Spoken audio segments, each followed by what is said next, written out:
Hi guys, కాకరకాయ అంటే ఎంతమందికి ఇష్టం? అసలు నాకు తెలిసి ఎవరికి ఇష్టం ఉండదు. పిల్లలకైతే ఇంకా హారిబుల్, అస్సలు తినలేరు. సో ఒక్కసారి ఇలా ట్రై చేసి చూడండి, పిల్లలు చాలా నచ్చుతారు. అండ్ మా ఇంట్లో మా పిల్లలకు కూడా చాలా ఇష్టం. మా నెల్లూరు సైడ్ మేము కాకరకాయ పొట్లం అంటాం. సో వేడి వేడి అన్నంలో ఈ కాకరకాయ పొట్లం వేసుకొని నెయ్యితోటి తింటే టేస్ట్ అద్దరిపోతుంది. రీసెంట్ టైమ్స్‌లో నేను కాకరకాయ పొట్లం చేసి చాలా రోజులైంది. పిల్లలు అడుగుతున్నారు. సో, అందుకని నెల్లూరు నుంచి వచ్చేటప్పుడు కాకరకాయలు తీసుకొచ్చుకున్నాను. నాకు బెంగుళూరులో పెద్ద సైజ్‌గా ఉంటాయి. సో, కాకరకాయ పొట్లంకి మీడియం సైజ్ అయితే బావుంటాయి. సో, నేను ప్రతిసారి నెల్లూరుకెళ్ళినప్పుడు వంకాయలు, కాకరకాయలు అక్కడి నుంచి తెచ్చుకుంటాను. సో, ఇప్పుడు ఈ నెల్లూరు స్టైల్ కాకరకాయ పొట్లం ఎలా చేస్తారో చూపిస్తాను. చూసేసేయండి. కాకరకాయలు మంచిగా వాష్ చేసుకున్న తర్వాత కాకరకాయలని కొంచెం సాఫ్ట్‌గా చేసుకున్నాను నైఫ్‌తో.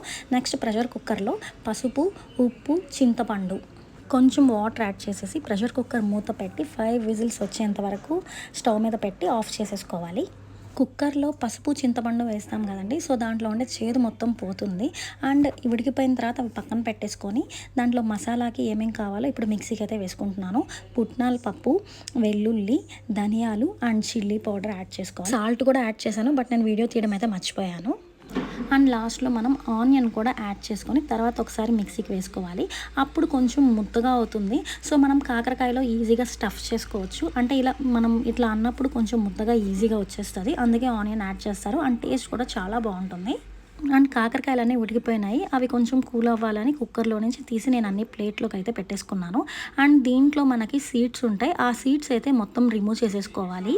ఆ సీడ్స్ కూడా టేస్ట్ చాలా బాగుంటాయి. నేను లాస్ట్లో డీప్ ఫ్రై చేసేటప్పుడు ఈ సీడ్స్ కూడా లాస్ట్లో డీప్ ఫ్రై చేసి సపరేట్గా పెట్టుకొని రైస్లోకి తింటాను. చాలా టేస్టీగా ఉంటాయి అండ్ చాలా హెల్తీ కూడా ఇవి. ఇలా అన్ని సీడ్స్ తీసేసుకొని నేను ఒక ప్లేట్లో అయితే పెట్టేసుకున్నాను. సో సీడ్స్ అన్నీ తీసేసాక ఇలా అయితే ఉంటాయి. ఇప్పుడు వీటిని మనం డీప్ ఫ్రై అయితే చేసుకోవాలి. సో డీప్ ఫ్రైకి నేను కడాయి ఫుల్ ఆయిల్ అయితే వేసుకోలేదండి, కొంచెమే వేసుకున్నాను. ఎందుకంటే ఈ ఆయిల్ చేదైపోతుంది. సో మనం నెక్స్ట్ దేనికి యూజ్ చేయడానికి ఉండదు. అందుకే నేను కొంచెం ఆయిలే వేసుకున్నాను.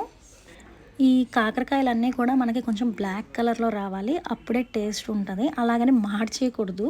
అంటే మనకు అర్థమవుతుంది కలర్ మారిందా లేదా అని. మా ఇంట్లో మా హస్బెండ్‌కి అండ్ మా పిల్లలకి ఈ కాకరకాయ పొట్లం అంటే చాలా చాలా ఇష్టం.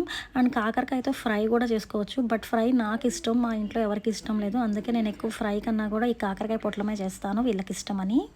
సో ఇప్పుడు మీరే అబ్జర్వ్ చేయండి, ఒక సైడ్ అంతా బ్లాక్ వచ్చేసాయి అండ్ రిమైనింగ్ సైడ్ కూడా కొంచెం ఇంకొంచెం ఫ్రై అయితే అవ్వాలి. ఫ్రై అయిపోయిన తర్వాత నేను అన్నీ తీసి ఒక టిష్యూ పేపర్లోకి అయితే వేసేసాను. ఆయిల్ మొత్తం టిష్యూ అయితే అబ్జర్వ్ చేస్తుందని. సో అన్ని కాకరకాయలు మంచిగా ఫ్రై అయిపోయిన తర్వాత మనం రెడీ చేసుకున్న మసాలా పౌడర్ ఉంది కదా, సో అది కాకరకాయలో అయితే స్టఫ్ చేసేసుకోవాలి. సో ఒక్కసారి అయితే ఈ కాకరకాయ పొట్లం ట్రై చేయండి, పక్కా మీకు నచ్చుతుంది.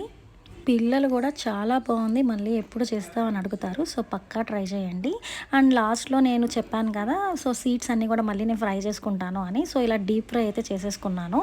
అంతేనండి, కాకరకాయ పొట్లం చాలా చాలా ఈజీ. అండ్ మీకు కనుక నా వీడియోస్ నచ్చితే సబ్స్క్రైబ్ చేసుకోవడం మర్చిపోకండి. Thanks for watching. Please like, share and subscribe. Thank you.